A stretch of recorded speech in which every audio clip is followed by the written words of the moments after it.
विद्यार्थी मित्रांनो, तर स्वागत आहे तुमचं आपल्या वीक 9च्या स्टडी प्लॅनमध्ये. ओके.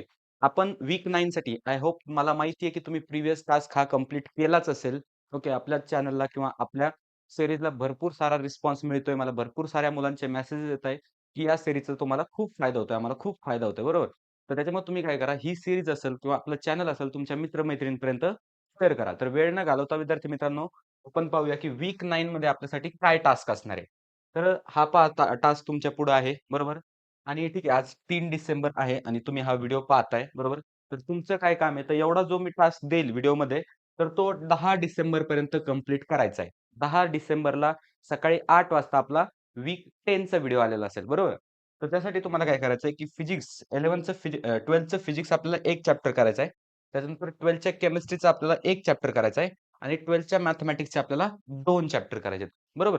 त्याच्यानंतर ना अजून काय करायचं तर 11th स्टँडर्डचं जे फिजिक्स आहे, तर त्यासाठी फिजिक्ससाठी 2 टॉपिक करायचे तर ओके आणि केमिस्ट्रीसाठी फक्त 1 टॉपिक करायचा आहे. जर या वीककडे आपण थोडंसं जर पाहिलं, तर आपल्याला कुठेतरी सिंपल वाटतं, की किंवा जास्त लोड नाहीये. तुम्हाला जास्त लोड कशाचा वाटेल, की मॅथेमॅटिक्स आणि मॅथेमॅटिक्समध्ये लाईन आणि प्लेन सारखा इम्पोर्टंट टॉपिक ह्या वीकमध्ये आपण पूर्ण करणार आहे. पाहूया आपण नक्की पहिल्या चॅप्टरपासनं.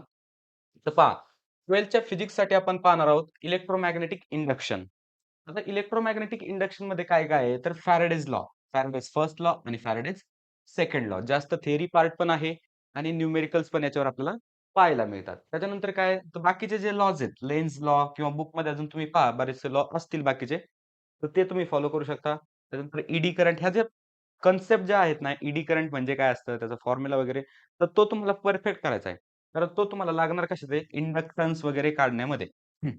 आता इंडक्टन्स तुम्हाला काढायचा आहे कशाचा? आता सगळ्यात पहिले इंडक्टन्स काढायच्या अगोदर तुम्हाला इंडक्टन्स विषयी सगळं माहिती पाहिजे, बरोबर?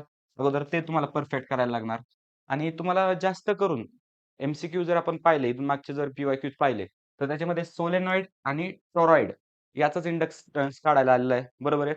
आता हे एक्झाम्पल जर आपण पाहिलं, तर याच्यात तुम्हाला ते युनिट कन्व्हर्जन शिकून घ्यावं लागेल. युनिट कन्व्हर्जन कसं? ते हेनरीचं मिली हेनरीमध्ये त्या पद्धतीचं जे युनिट कन्व्हर्जन असतं, तर ते तुम्ही शिकून घ्याल. ओके आणि त्याच्यानंतर सोलेनॉइड आणि टोरॉइड या 2च गोष्टीवर तुम्हाला जास्त करून प्रॉब्लेम्स येत आहेत. म्हणजे याच्या व्यतिरिक्त बाकी काही येत नाही. आणि या चॅप्टरचा जर आपण विचार केला, तर मोस्ट ऑफ पी-वाय-क्यूज याच्यावरच आहेत. काय? तर सेल्फ इंडक्टन्स फाइंड करण्यासाठी. त्याच्यानंतर सेल्फ इंडक्टन्स पण आहे आणि म्युच्युअल इंडक्टन्स पण आहे. तर सेल्फ इंडक्टन्स म्हणजे काय? तिथं सिंगल कॉईल असणार, बरोबर? आणि म्युच्युअल इंडक्टन्स म्हणजे काय? तर तिथं 2 कॉइल्स असणार. तर या दोन्ही पण तुम्हाला व्यवस्थित पी-वाय-क्यूज वगैरे पाहायचे फर्स्ट ऑफ ऑल कन्सेप्ट एकदा क्लिअर करून घ्यायची आहे आणि त्याच्यानंतर याच्यावरचे पी-वाय-क्यूज तुम्हाला शोधायचे आहेत आणि फॉर्म्युले जे असतात, तर ते तुम्हाला फॉर्म्युला शीटमध्ये एंटर करून ठेवायचे आहेत. ओके. तर त्याच्यानंतर नेक्स्ट चॅप्टर आपला कोणता आहे? तर पहा केमिस्ट्रीसाठी आहे. तर अल्डिहाइड्स, कीटोन्स आणि कार्बोक्सिलिक ॲसिड्स. एकदम सिंपल. तुम्ही वाचलं तरी तुमचं होऊन जाईल. बरोबर? काय आहे? याचं क्लासिफिकेशन पाहायचंय, आय-यू-पी-एस-सी नॉमेनक्लेचर पाहायचंय, प्रिपरेशन रिएक्शन्स पाहायच्यात आणि केमिकल प्रॉपर्टीज पाहायच्यात. ह्या कशाच्या पाहायच्यात? अल्डिहाइड्स, कीटोन्स आणि कार्बोक्सिलिक ॲसिड. आता याच्यामध्ये इम्पोर्टंट असं सांगण्यासारखं काय? तर या सगळ्याच गोष्टी आणि त्याच्यात जास्त इम्पोर्टंट काय? तर प्रिपरेशन रिएक्शन याचे रिएजंट वगैरे तुम्हाला विचारले जाऊ शकतात किंवा समजा असं दिलं जाऊ शकतं, रिएक्शन दिलं जाऊ शकतं. ओके, रिएक्शन दिली जाऊ शकते. आणि तिचं तुम्हाला नाव विचारतील किंवा समजा एखादं कंपाउंड दिलं जाईल, त्याचं आय-यू-पी-एस-सी नाम तुम्हाला विचारलं जाईल. मग त्याच्यामुळे काय करायचं, त्या सर्व गोष्टी व्यवस्थित करायच्यात आणि महत्त्वाचं म्हणजे काय, तर याच्या नोट्स तुम्हाला प्रॉपरली काढायच्यात. आता ठीक आहे, नोट्ससाठी एवढा काही आपल्याकडे वेळ शिल्लक राहिलेला नाही. आपल्याला भरपूर सारा सिलेबस कंप्लीट करायचा आहे.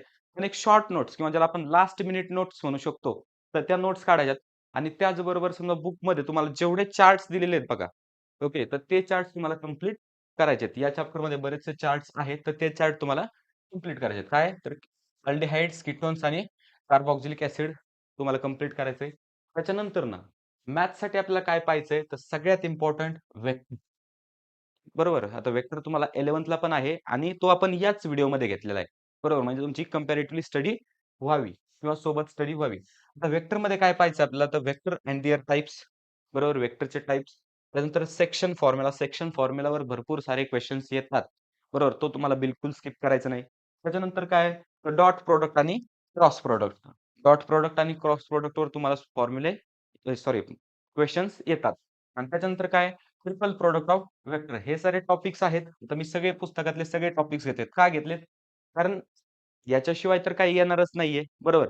आणि हे सगळे पॉइंट्स महत्त्वाचे आहेत. तुम्हाला section formula, dot product, cross product, triple product हे काढायसाठी अगोदर वेक्टरचं बेसिक्स पाहिजे. ओके. बेसिक्स कुठं पाहणार तुम्ही? तर बेसिक पाहणार कुठं? 11th मध्ये. तर या पद्धतीने तुम्ही वेक्टर इझिली कव्हर करू शकता. तर वेक्टरच्या सोबत आपण काय ठेवलंय? लाईन आणि प्लेन. मोस्ट इम्पोर्टंट टॉपिक आहे सीईटीच्या पॉइंट ऑफ व्ह्यूने. आणि याच्यामध्ये आपण जर क्वेशन्स पाहिले तर अतिशय सिंपल असतात. फॉर्म्युला बेस्ड क्वेश्चन असतात किंवा एक फिक्स प्रोसिजर असते त्या प्रोसिजरने आपल्याला जायला लागतं. म्हणजे जास्त डोकं लावण्याचं काम याच्यात नाहीये. तुम्ही फक्त काय करायचं प्रोसिजर एकदा व्यवस्थित लक्षात ठेवायची आहे. आता प्रोसिजर काय आहे किंवा समजा कोणते इम्पोर्टंट टॉपिक्स आहेत vector and Cartesian equation of line. तुम्हाला माहिती आहे प्रत्येक लाईनचे 2 इक्वेशन असतात. एक वेक्टर इक्वेशन, कार्टेशियन इक्वेशन. मग ते तुम्हाला काढता आले पाहिजे. कशाचे? Passing through a point and parallel to a vector. म्हणजे एखादी लाईन एखाद्या पॉइंटमधनं पास होत असेल बरोबर? एखाद्या पॉइंटमधनं पास होत असेल आणि ती एखाद्या वेक्टरला पॅरलल आहे. बरोबर? तर त्या लाईनचं तुम्हाला इक्वेशन काढता आलं पाहिजे. त्याच्यानंतर काय? Passing through 2 points. बरोबर? हे ईझी जाईल तुम्हाला काढायला. म्हणजे एखादी लाईन असेल, 2 पॉइंट्स मधून पास होत असेल, तर तिचं इक्वेशन काढायला लागणार. तिचं काय वेक्टर आणि कार्टेशियन इक्वेशन काढायचं बरोबर? त्याच्यानंतर काय? Distance of a point from a line. एक लाईन दिली, लाईनचं इक्वेशन दिलंय, पॉइंट दिलाय, तर त्यांच्यामधलं तुम्हाला डिस्टन्स काढायचंय. बरोबर? त्याच्यानंतर काय? Skew lines. आता स्क्यू लाईन्स कन्सेप्ट म्हणजे काय असतं? पहा, 2 लाईन्स असतात. त्या 2 लाईन्स एकमेकांना इंटरसेक्ट करत नाहीत. बरोबर? आणि त्या असं दिसतं की त्या इंटरसेक्ट करताय. म्हणजे कसं? समजा अशा जर 2 लाईन्स असतील, बरोबर? समजा असं तुम्हाला दिसतं आणि हे दिसतंय काय? तर ह्या लाईन्स एकमेकाला इंटरसेक्ट करतायत. पण ह्या लाईन्स ॲक्चुअल कशा आहेत? तर वेगवेगळ्या प्लेनमध्ये. सो हे एकमेकांना इंटरसेक्ट करत नाही. मग तुम्हाला काय करायचंय? या 2 लाईन्स मधलं डिस्टन्स फाइंड करायचंय. बरोबर आहे? या 2 लाईन्स मधलं काय करायचंय तुम्हाला? डिस्टन्स फाइंड करायचंय. Okay. Distance between skew lines. त्याच्यानंतर डिस्टन्स बिटवीन पॅरलल लाईन्स. ज्या पॅरलल लाईन्स आहेत म्हणजे समजा अशा लाईन्स किंवा त्याला तुम्ही अशा लाईन्स म्हणू शकता. तर त्यांच्यातलं डिस्टन्स तुम्हाला फाइंड करायचंय. त्याच्यानंतर काय? Equation of line. Passing through a point and perpendicular to a vector.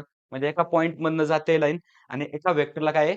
Perpendicular आहे. मग तुम्हाला त्याचं डिस्टन्स फाइंड करता आलं पाहिजे.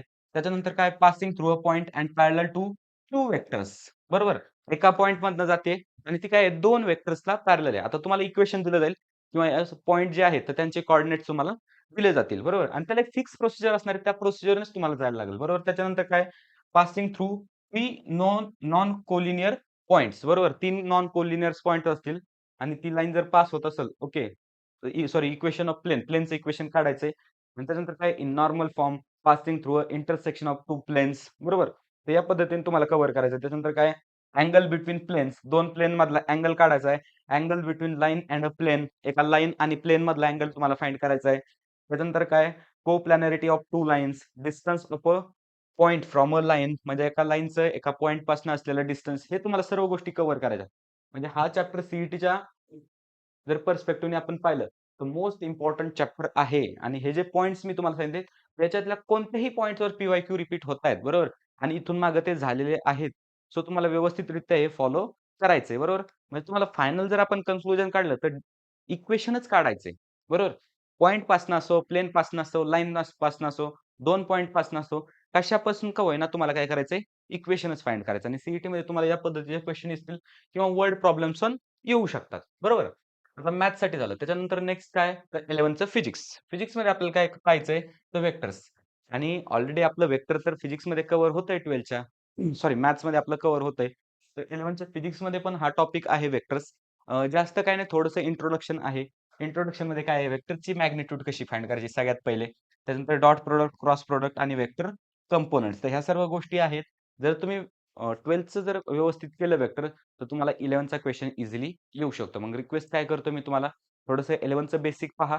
ओके आणि त्याच्यानंतर डायरेक्टली तुम्ही 12च्या वेक्टरला सुरू करा आणि एकाच वीकमध्ये हे 2 आपण टॉपिक देतोय. सो तुम्हाला स्टडीला ईझी पडेल आणखीन. त्याच्यानंतर आता काय पाहायचं आपल्याला अजून नेक्स्ट पॉइंट म्हणजे काय? Error analysis. एरर एनालिसिस हा पॉइंट आहे आणि एक प्रश्न याच्यावरून येणार आहे आणि तो कशावर येणार आहे? तर या फॉर्म्युल्यावर. बस. तुम्हाला हा फॉर्म्युला सोडून एरर एनालिसिसमध्ये काहीच नाही. वाटल्यास तुम्ही एरर एनालिसिस सह्याद्री ट्युटोरियल्स असं सर्च करा. सरांचा तुम्हाला एक डेडिकेटेड व्हिडिओ मिळेल त्यासाठी. त्याच्यात भरपूर साऱ्या व्यवस्थित पद्धतीने हे एक्सप्लेन केलेलं आहे. तर तुम्ही ते directly as it is refer करू शकता. ह्या फॉर्म्युला तुम्हाला व्यवस्थित पाठ करायचे बुकमधले फॉर्म्युले आहेत आणि त्याचबरोबर ज्यावेळेस तुमची ही कन्सेप्ट क्लिअर होईल, तर त्यावेळेस तुम्हाला थोडेसे पी-वाय-क्यू शोधायचे. पी-वाय-क्यूसाठी तुम्ही वायलन वगैरे किंवा मार्क्स ॲप्लिकेशन वगैरे यूज करू शकता. तिथं तुम्हाला टॉपिक वाईज पी-वाय-क्यू दिसतील. बरोबर? एरर एनालिसिस तुम्ही इझिली कराल. त्याच्यानंतर नेक्स्ट काय आहे, तर 11th केमिस्ट्रीसाठी आपण काय पाहतोय, ॲड्सॉर्प्शन आणि कोलाइड्स. बरोबर? ॲड्सॉर्प्शन आणि कोलाइड्समध्ये काय पाहायचंय, ॲड्सॉर्प्शन व्हर्सस ॲब्सॉर्प्शन. 2 वेगळे फिनोमिना आहेत. फक्त स्पेलिंगमध्ये फरक आहे. इथं डी आहे आणि इथं बी आहे. बरोबर आहे. पण फिनोमिना वेगवेगळे आहेत. बरोबर? मग ते तुम्हाला व्यवस्थित समजून घ्यायचे आहेत. तर थिअरी कन्सेप्ट आपण याच्यात म्हणजे थिअरीच आहे मोस्ट ऑफ. टाइप्स ऑफ ॲड्सॉर्प्शन आणि कोलाइड्स याचे टाइप्स पाहायचेत आणि जे बुकमध्ये जेवढे चार्ट्स दिलेत ना, तर ते चार्ट्स परफेक्ट करायचेत. एक्झाम्पल बेस्ड क्वेशन याच्यामध्ये येऊ शकतो. बरोबर आहे. म्हणजे हा जो चार्ट आहे मी एक तुम्हाला एक्झाम्पल म्हणून चार्ट घेतलाय. तर हाही चार्ट बुकमधला ॲज इट इज मी इथं घेतलाय. तर तो तुम्हाला व्यवस्थित करायचा आहे. आणि त्याच्यानंतर म्हणजे कसं एक्झाम्पल बेस हे जसे एक्झाम्पल आहेत याच्यावर तुम्हाला विचारलं जाऊ शकतं. एखादा पर्टिक्युलर क्वेशन दिला जाऊ शकतो. त्याखाली तुम्हाला त्याचं एक्झाम्पल फाइंड आउट करायचं असेल, बरोबर? तर त्या पद्धतीने ॲड्सॉर्प्शन आणि कोलाइड्समध्ये येऊ शकतं किंवा टाइप्स ऑफ कोलाइड्स जे आहेत, तर त्याच्यावरून क्वेशन्स इथून मागे आलेले आहेत. टाइप्स ऑफ कोलाइड्स, बरोबर? हे तुम्हाला व्यवस्थितरित्या करायचंय आणि एवढं तुम्हाला कधीपर्यंत करायचंय? तर 10 डिसेंबरपर्यंत. म्हणजे तुमच्याकडे किती टाईम आहे? 1 वीक. आज आहे समजा 3 डिसेंबर. 3 डिसेंबर टू 10 डिसेंबर तुम्हाला हे सर्व कव्हर करायचंय. त्याच्यानंतर आपल्या सीरीजचा वीक 10 चा व्हिडिओ येईल, बरोबर? वीक 11 चा येईल आणि वीक 12 चा येईल. आता मित्रांनो फक्त आपला थोडासा सिलेबस राहिलाय. पण भरपूर सारा सिलेबस कव्हर करत आणलाय. भरपूर सारे असे विद्यार्थी आहेत, की जे आपले पहिल्या वीकपासून हा सिलेबस कव्हर करताय. बरोबर? सगळ्यात पहिले त्यांचे अभिनंदन. ते एवढं डेडिकेशनने करतायत. फक्त आता थोडंसं राहिलंय, थोडंसं करा. त्याच्यानंतर आपण रिव्हिजनमध्ये तुमची हेल्प करणारच आहोत, बरोबर? आपलं टार्गेट आहे 31 डिसेंबरपर्यंत आपला पूर्ण सिलेबस संपवायचा आहे. ठीक आहे, तुम्ही थोडंसं लेट जर सुरू केलं असेल, तर ही सीरीज तर YouTubeवर आपली आहेच. ती तुम्ही व्यवस्थितरित्या फॉलो करा. जशा पद्धतीने मी हे देतोय, तर त्याच्यात तुम्हाला काय तर डेट्स चेंज होतील. बरोबर? तेवढं तुम्ही मॅनेज कराल. अकॉर्डिंग टू दॅट तुम्ही ते टाईम टेबल बनवाल. पण व्यवस्थित अभ्यास करा. मॅक्स टू मॅक्स आपल्याला 15 जानेवारीपर्यंत सिलेबस जायला पाहिजे तुमचा. त्याच्यापुढे सिलेबस गेला नाही पाहिजे. कारण त्याच्यापुढे तुमचे बोर्ड्स येतं. मग सीईटीच्या रिव्हिजनला पण वेळ मिळाला पाहिजे. 15 जानेवारीला आपल्याला अभ्यास बंद करायचा आहे आणि तिथून आपली रिव्हिजन असेल आणि प्रॅक्टिस सुरू करायची. त्याच्यानंतर आपल्याला अभ्यास करायचा नाही. म्हणजे नवीन टॉपिक्स करायचे नाही. जे आहेत तेवढेच आपल्याला फायनल करायचे बरोबर? म्हणजे तुम्हाला हे चॅलेंज जे आहे, तर ते 10 डिसेंबरपर्यंत कंप्लीट करायचं आहे. हे पहा मित्रांनो, जर केलं तर 100% होईल. तुम्हाला वाटत असेल, की आठवड्याचे 6 चॅप्टर, 7 चॅप्टर्स कसे कव्हर करायचे? आठवड्यात 7 दिवस असतात, बरोबर? तर 7 दिवशी एका दिवशी एक जरी चॅप्टर केला तर तुमच्याकडे 1-2 दिवस शिल्लक राहतंय, बरोबर? त्याच्यात तुम्ही रिव्हिजन करू शकता. सर्व गोष्टी काय करू शकता आणि हे टाईम टेबल फ्लेक्सिबल आहे, बरोबर आहे? एका आठवड्यात तुम्हाला असं दिलंय, बरोबर? डेचं टाईम टेबल इथं नाही किंवा ह्या दिवशी हाच चॅप्टर झाला पाहिजे. तुमच्या अकॉर्डिंग तुमच्या क्लासमध्ये समजा तुमच्या ऑनलाईनमध्ये कोणतं चालू आहे, त्याच्या अकॉर्डिंग तुम्हाला हे अरेंज करायचं आहे आणि मॅनेज करून व्यवस्थित अभ्यास करायचा आहे. तुमच्या अभ्यासासाठी, तुमच्या उज्ज्वल भविष्यासाठी तुम्हाला आपल्या टेक एस्पायर परिवारातर्फे खूप खूप शुभेच्छा. व्हिडिओ आवडला असेल तर व्हिडिओला लाईक करा. त्याच्यानंतर हा व्हिडिओ सीईटी एस्पिरंट पर्यंत शेअर करा. जेणेकरून ॲक्चुअल जे नॉलेज आहे आणि ग्राउंड रिअॅलिटीचे जे अपडेट्स असतात, तर ते तुम्हाला मिळत राहतील. आणि महत्त्वाचं म्हणजे जर हा व्हिडिओ पहिल्यांदा पाहत असाल तुम्ही किंवा अजूनही चॅनलला सबस्क्राईब केलं नसेल, तर प्लीज फक्त चॅनलला सबस्क्राईब करा. तर ठीक आहे मित्रांनो, भेटूया नेक्स्ट व्हिडिओमध्ये अशाच एका इन्फॉर्मेटिव्ह टॉपिक सोबत.